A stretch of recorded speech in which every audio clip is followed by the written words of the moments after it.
So this button is your C-axis, either disengage or engage. That's engage the C-axis.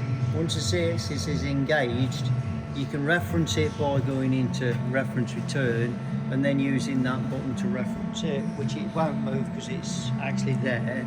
And then if we go to rapid, then these buttons are now moving the spindle in rapid and also in feed, like that. And that does rely on that switch being in that position for it to work with the door open. But some of the MDI commands also work with the door open, which is really good. So C-axis engage, and then this is actually for your driven tool. So you switch the driven tool on and off with those two, forward and reverse, and then that makes that into your percentage overrider.